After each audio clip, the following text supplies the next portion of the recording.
আসসালামু আলাইকুম রহমতুল্লাহ বরকাতুহু। আশা করি আপনারা সকলে ভালো আছেন, সুস্থ আছেন।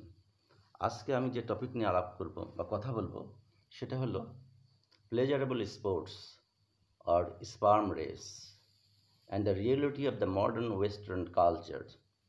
অর্থাৎ আমরা পৃথিবীতে বিভিন্ন ধরনের খেলার প্রতিযোগিতা করে থাকি, যেমন হাডুডু, ফুটবল, ব্যাডমিন্টন, বক্সিং, হকি খেলা, golf, athlete's, cycling, judo, volleyball ইত্যাদি।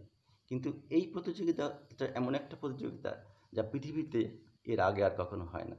সেটা হলো স্পার্ম রেস, বা বাংলায় বললে যেটাকে বলে বীর্য প্রতিযোগিতা। আজ এই বীর্য প্রতিযোগিতা কেন বিশ্বে আবির্ভূত হলো? কারণ ওয়েস্টার্ন কালচার, এবং ওয়েস্টার্ন কালচারের কারণে এবং লাইফস্টাইলের কারণে সেখানে পপুলেশন ডিক্রিজ হচ্ছে।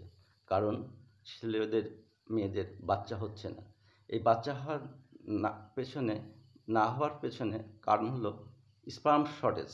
অর্থাৎ আমাদের যে বীর্য থাকে সেই বীর্যের ভিতরে স্পার্মের পরিমাণ কমে যায়।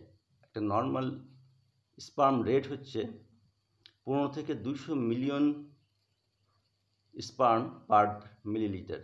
অর্থাৎ প্রতি মিলিলিটারে যদি ওই পরিমাণ স্পার্ম থাকে তখন মেয়েরা কনসিভ করে বা ছেলেরা বাবা হতে পারে। কিন্তু যখন এই 15 মিলিয়নসের নিচে চলে যায় স্পার্ম কাউন্ট, তখন কিন্তু আর তাদের বাচ্চা হয় না।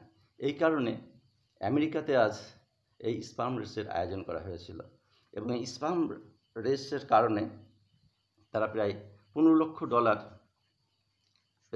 পেয়েছে, অ্যাডভান্স মানি পেয়েছে, যাতে তাদের এটা অ্যাওয়ারনেস প্রোগ্রাম করা যায় এবং কীভাবে পুরুষদের, ছেলেদের স্পার্ম ইনক্রিজ করা যায় সেটার জন্য অনুদান পেয়েছে। তা এই এই এই এই যে স্পার্ম রেস কেন কেন প্রতিযোগিতা শুরু হলো এইটা বললাম আমি। কিন্তু এটা কেন হয়?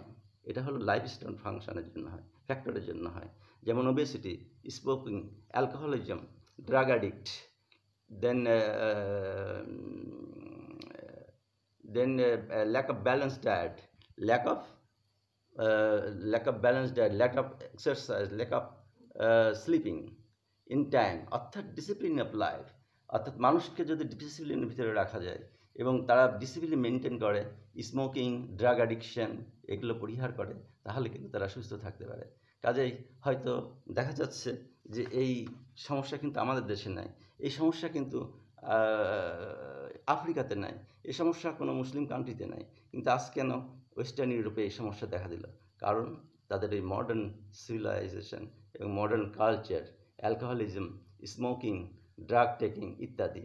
কাজেই এবার দেখা যাক, আমরা অপেক্ষা করছি নেক্সট অলিম্পিকে এই প্রতিযোগিতা যেন অন্তর্ভুক্ত হয় এবং আমরা সারা বিশ্বব্যাপী সেটা এনজয় করতে পারি। ধন্যবাদ। সবাই সুস্থ থাকুন, ভালো থাকুন। আসসালামু আলাইকুম রহমতুল্লাহ বরকাতুহু।